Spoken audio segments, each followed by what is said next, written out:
Então, vamos continuar a estudar o Livro dos Espíritos, como já estivemos na primeira hora, que este é o primeiro de 5 livros da codificação espírita, feita por Allan Kardec. E nós agora estamos na parte segunda do mundo espírita, ou o mundo dos espíritos, o capítulo 7º, de volta do espírito à vida corporal. E o título é Idiotismo e Loucura. A pergunta 371 que Allan Kardec fez aos espíritos é a seguinte: tem algum fundamento o pretender-se que a alma dos cretinos e dos idiotas é de natureza inferior? E respondem os espíritos: nenhum, não tem nenhum fundamento. Eles, os idiotas ou os cretinos, trazem almas humanas e, não raro das vezes, mais inteligentes do que podes supor, mas que sofrem da insuficiência dos meios de que dispõem para se comunicar, da mesma forma que o mundo sofre da impossibilidade de falar. Isto significa o quê? Que uma pessoa, portanto, se tiver alguma dificuldade, tem uma dificuldade física, não quer dizer que o espírito não esteja lúcido. A insuficiência de comunicação revela-se da parte física. E isto, e como eles dizem, como eles responderam, até podem ser bastante mais inteligentes. O que é que aconteceu, provavelmente, na vida interior? Será que eles deram importância devida e utilizaram devidamente a sua inteligência numa vida anterior?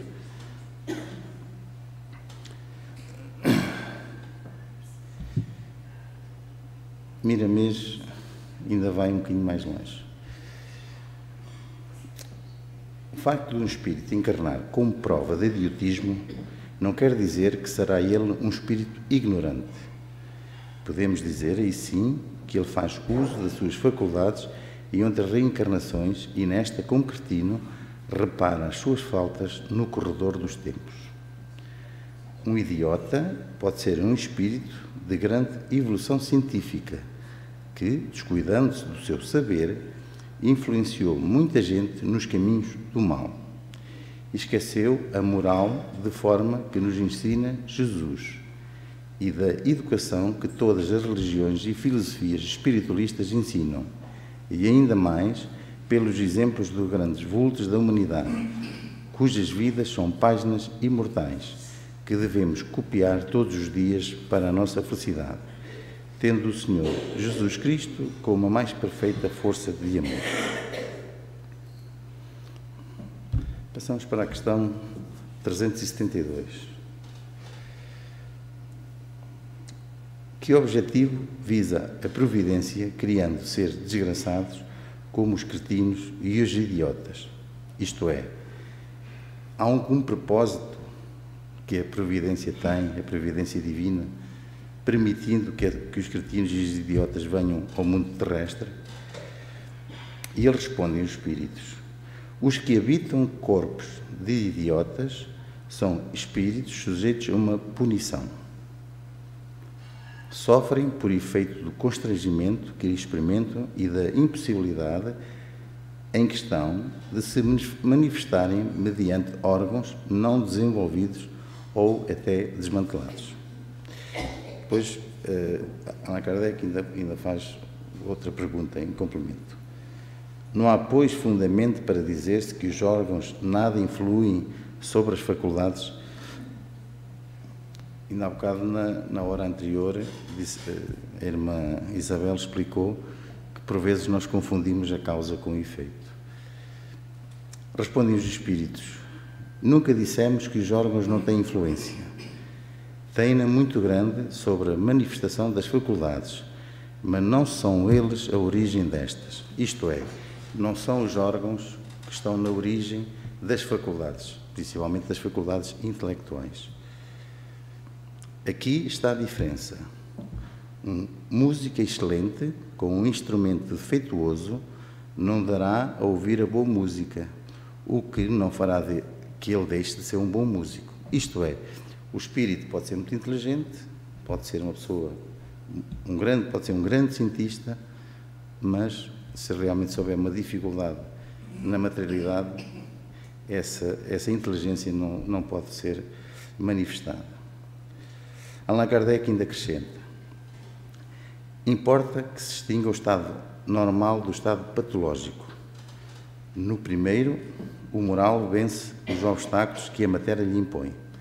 Há, porém, casos em que a matéria oferece tal resistência que as manifestações anímicas ficam obstadas ou desnaturadas, como nos do idiotismo e da loucura.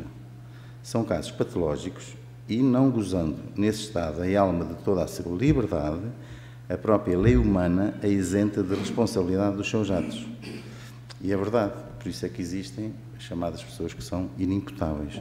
Isto é, a pessoa às vezes pode até agir com uma certa revolta, até pode agir, por isso é que se chama que é idiota, portanto que não é uma pessoa que goza das suas faculdades na plenitude. Obviamente que não tem as características normais de um ser humano, portanto por isso é que até se isenta de responsabilidade em algumas situações. Miramês acrescenta ainda que o objetivo visado pelas leis de Deus ao colocarem um espírito num corpo cretino ou idiota é a educação da alma, somente a educação. Nós já temos aqui falado muitas vezes que nós vimos a materialidade para evoluirmos. E muitas vezes os cientistas evoluem no campo científico, mas falta-lhes evoluir no campo moral. E por vezes é preciso passarem assim por uma prova, ou aliás, neste caso, uma expiação muito forte, precisamente para desenvolverem a sua moralidade. Reparando as faltas do passado, o espírito se educa no tempo, compreendendo que não compensa fazer mal a outrem. A matéria não influencia o espírito para que este possa errar. Ela não pensa nem fala. Portanto, a matéria não é a matéria que decide, é sempre o espírito. O campo material é obediente à alma, neste caso, ao espírito encarnado, que o comanda em todos os rumos. O idiota, tanto quanto o cretino, se encontra desarmonizado na sua estrutura mais íntima e, por isso, o complexo físico toma as formas das suas violências. O que o espírito faz ou deseja para os outros age como uma prece, pedindo às forças superiores que seja feito com ele mesmo. É, pois, a lei da justiça em plena ação no mundo de quem pensa erradamente. A pergunta 373. Qual será o mérito da existência de seres que, como os cretinos e os idiotas, não podendo fazer o bem nem o mal, se acham incapacitados de progredir? É uma expiação decorrente do abuso que fizeram de certas faculdades. É um estacionamento temporário. Já aqui dissemos várias vezes que não há ninguém que regrida, não há ninguém que ande para trás. A pessoa pode passar algum tempo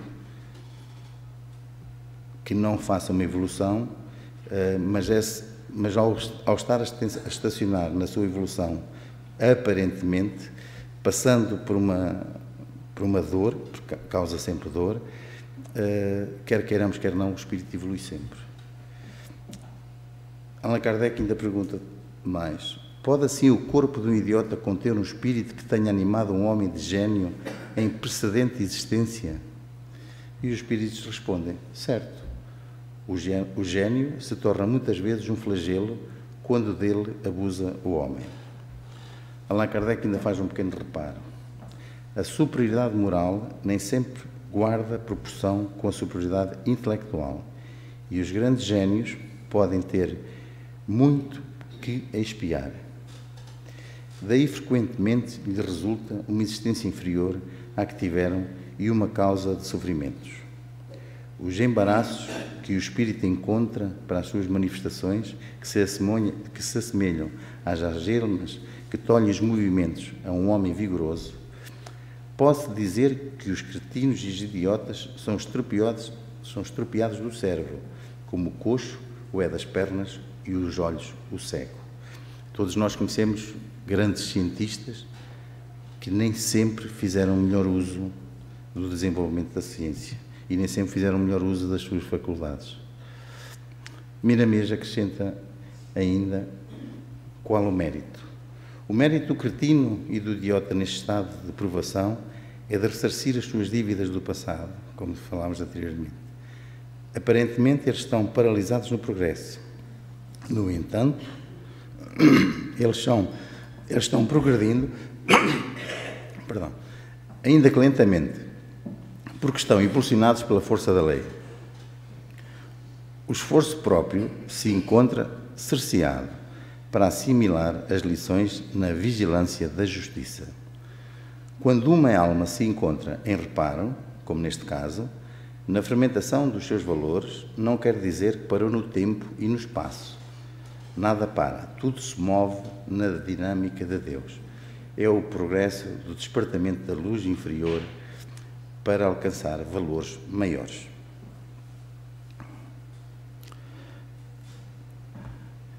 Agradecemos a vossa atenção.